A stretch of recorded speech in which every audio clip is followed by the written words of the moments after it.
l'arnaque du grand reset se dévoile de plus en plus. J'invite les non-croyants à ne pas s'arrêter aux références religieuses de cette vidéo. Derrière le grand reset, il y a la concrétisation de l'asservissement des populations. Néanmoins, ce grand reset n'est pas encore imposé. Autorisez-vous l'espoir et l'optimisme en vous souvenant que l'élite est ardemment combattue et qu'elle n'a plus d'autre choix que d'agir dans la précipitation. Souvenez-vous également que Trump a déclaré la guerre au mondialisme et qu'il est soutenu en cela par d'autres chefs d'État tout aussi puissants que lui. Même durant le confinement, des gens se battent pour nous. Priez pour eux, faites de votre mieux chaque jour et ne culpabilisez pas de votre impuissance. Ici John Henry Weston pour LifeSite News. Je vous apporte les dernières nouvelles de l'archevêque Vigano. Il a envoyé une nouvelle lettre ouverte au président Trump. Au nom du Père, du Fils et du Saint-Esprit, Amen. Dans cette lettre, l'archevêque Vigano avertit le président Trump du grand reset. Je vais vous en citer des parties ici, mais je veux que vous alliez sur lifesitenews.com pour obtenir la lettre complète de l'archevêque Vigano au président Trump. Il dit, je cite, « Un plan global appelé Grand Reset est en cours. Son architecte est une élite mondialiste qui veut soumettre toute l'humanité en imposant des mesures coercitives avec lesquelles on limite drastiquement les libertés individuelles et celles de populations entières. Dans plusieurs pays, ce plan a déjà été approuvé et financé. Dans d'autres, il est encore au stade précoce. » Fin de citation. Ce sont donc des citations de l'archevêque Vigano dans une lettre au président Donald Trump, récemment publiée, disponible sur LifeSite News. Voici d'autres points forts. Le but du grand reset est, selon lui, l'imposition d'une dictature sanitaire. Il ajoute la renonciation à la propriété privée et l'adhésion à un programme de vaccination contre le Covid-19 et le Covid-21 promu par Bill Gates avec la collaboration des principaux groupes pharmaceutiques.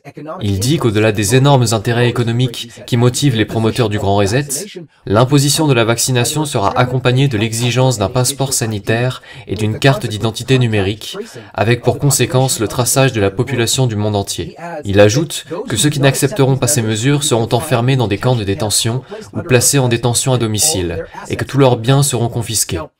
Bien sûr, cela semble trop insensé pour le croire. Cependant, il dit ceci. « Monsieur le Président, j'imagine que vous savez déjà que, dans certains pays, le grand reset sera activé entre la fin de cette année et le premier trimestre 2021. Il y a quelques mois, il était facile de traiter de théoriciens du complot ceux qui dénonçaient ces terribles plans, que nous voyons maintenant se réaliser dans les moindres détails. Il ajoute que, jusqu'en février dernier, personne n'aurait jamais pensé que, dans toutes nos villes, des citoyens seraient arrêtés simplement parce qu'ils voulaient marcher dans la rue, respirer, garder leur commerce ouvert, aller à l'église le dimanche. Et pourtant, cela se produit maintenant partout dans le monde. À présent, il a un message très important pour le président.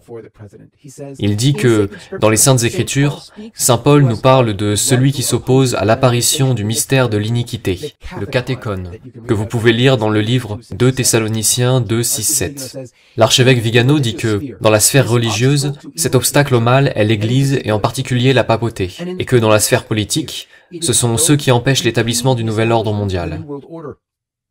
Et c'est très important, puisqu'il est maintenant clair que celui qui occupe le trône de Saint-Pierre a trahi son rôle depuis le début, afin de défendre et de promouvoir l'idéologie mondialiste. Il soutient au contraire l'agenda de l'Église profonde, qu'il a pris de ses rangs.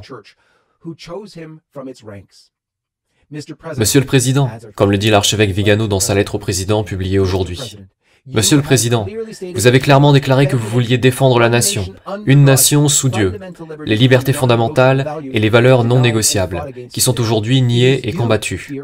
C'est vous, cher Président, qui êtes celui qui s'oppose à l'état profond, à l'assaut final des enfants des ténèbres. Pour cette raison, dit l'archevêque Vigano, il est nécessaire que toutes les personnes de bien comprennent l'importance historique de l'élection qui vient. Non pas tant pour le bien de tel ou tel programme politique, mais en raison de l'inspiration générale de votre action, qui incarne le mieux dans ce contexte historique particulier, ce monde que l'on veut annuler par le biais du confinement. Votre adversaire, Monsieur le Président, c'est toujours l'archevêque qui parle, votre adversaire est aussi notre adversaire. C'est l'ennemi de la race humaine, celui qui est un meurtrier depuis le début. L'archevêque Vigano conclut sa lettre ainsi. Autour de vous sont rassemblés avec foi et courage ceux qui vous considèrent comme l'ultime combattant contre la dictature mondiale. L'alternative serait de voter pour une personne qui est manipulée par l'état profond, gravement compromise par les scandales et la corruption, qui fera aux États-Unis ce que George Morillo Bergoglio, le pape François, fait à l'Église. Des paroles incroyablement puissantes de l'archevêque Vigano.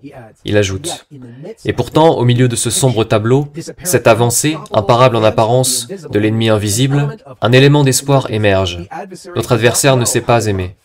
Il dit « Ce grand reset est voué à l'échec, car ceux qui projettent de le faire ne comprennent pas qu'il y a encore des gens prêts à descendre dans la rue pour défendre leurs droits, protéger leurs proches, donner un avenir à leurs enfants et petits-enfants. » Monsieur le Président, vous savez bien qu'en cette heure cruciale, les États-Unis d'Amérique sont considérés comme le rempart contre lequel a été déclenchée la guerre déclarée par les partisans du mondialisme.